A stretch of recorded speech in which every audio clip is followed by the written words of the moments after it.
Shalom, selamat pagi. Mari awali hari ini dengan semangat baru dengan mendengarkan renungan pagi. Rabu 15 Januari 2025. Sisi lain dari kekerasan. Hakim-Hakim 5 ayat 31. Demikianlah akan binasa segala musuh Tuhan, tetapi orang yang mengasihinya bagaikan matahari terbit dalam kemegahannya. Dalam salah satu proyek komitmen membaca Alkitab, kita akan sampai di kitab Hakim-Hakim. Pada saat itu tiba, perhatikanlah kejeniusan para penulis Alkitab yang menyingkat lebih dari 2000 tahun sejarah menjadi sekitar 200 halaman.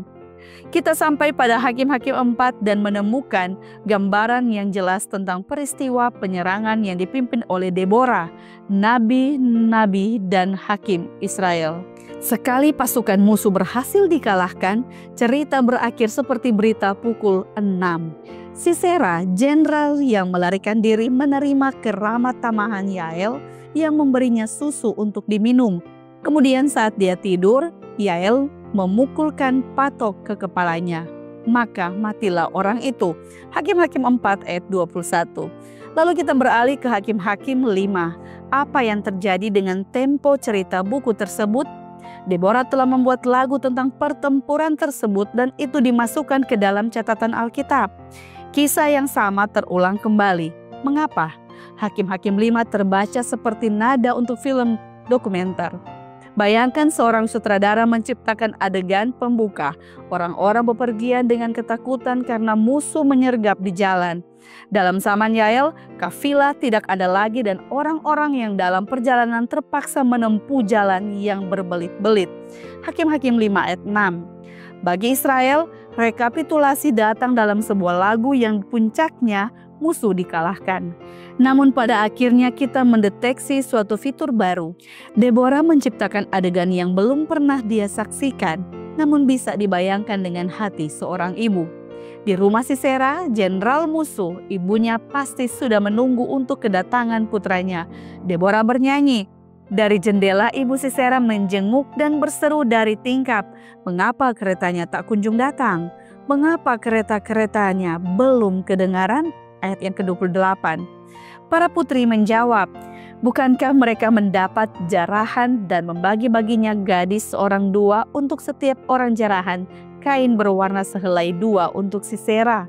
Jarahan kain sulaman aneka warna sehelai dua untuk leherku?" Ayat yang ke-30. Ini bukanlah produksi amatiran. Deborah tahu karakternya. Kita telah menjelajah melalui pandangannya. Penceritaan kembali ini layak untuk mendapat jeda dalam catatan Alkitab, seperti yang diingatkan Deborah kepada kita tentang sisi lain dari kekerasan. Saat Anda mendengar berita-berita pada hari ini, berhentilah sejenak dan pikirkan kembali rasa sakit hati mereka yang kehilangan orang-orang terkasih karena kekerasan, meskipun mereka mungkin adalah musuh.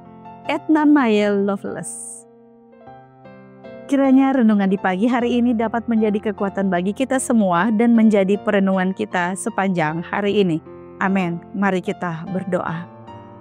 Bapa di surga, terima kasih untuk penjagaanmu supaya malam istirahat boleh bangun pagi ini kembali dikuatkan dengan firman. Berkati firman ini boleh menuntun kami di sepanjang hari ini dalam segala aktivitas pekerjaan maupun pelayanan kami.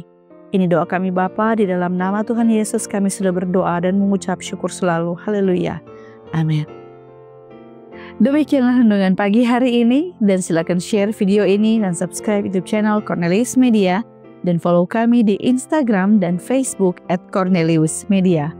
Tuhan berkati kita semua dan sampai jumpa esok hari.